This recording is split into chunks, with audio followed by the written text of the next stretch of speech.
Ny fivondrona ny coopérative mpitaterana Andrenivohitra na ihany koa ny UCTU dia nanambara fa anantanteraka fivoriana amin'ny herinandro ho avy izao manoloana izay fiakaran'ny vidin'ny solika izay mba andinihana izay tokony ho atao manoloana indrindra izay fiakarana azato izay. Fa manoloana kosa ny fitarainan'ireo tokantrano amanjatony izay tsy manana rano eny Soamahavory Ankady Lalapotsy commune Ankarobato efa hatramin'ny volana Oktobra lasa teo dia nanambara ny tompona andraikitry ny serasera anivon'ny Jirama fa efa voarain'izy ireo izany fitarainana izany.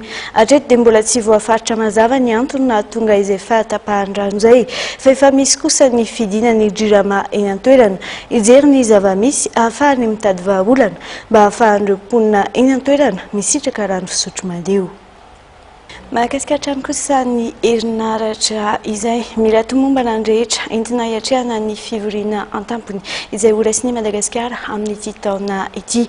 Tonga eny amin'ny seranam-piaramanidina Ivato amin'izao fotoan'izao ireo turbine ary ihany koa alternateur milanja 50 taona mahery isany avy etsy amin'ny nosy Rahavavy La Réunion nentin'ny fiaramanidina Antonov 124. Ireto farany moa izay hitondra herinaratra hatrany amin'ny 40 mégawatts apetraka etsy Ambohimanambo. Tonga eny Ivato amin'izao fotoan'izao ireo turbine roa sy alternateur roa milanja 50 taona mahery isany avy etsy amin'ny nosy La Réunion izay noentin'ny fiaramanidina Antonov 124.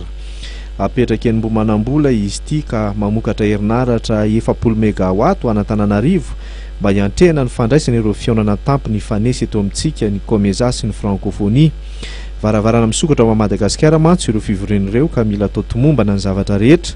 Afaka kelikely dia amperinasa koa ny tetika asa Bagoz izay antoka ny fanatsarana ny fitsinjarana ny herinaratra na ny réseau de distribution d'électricité an'Antananarivo.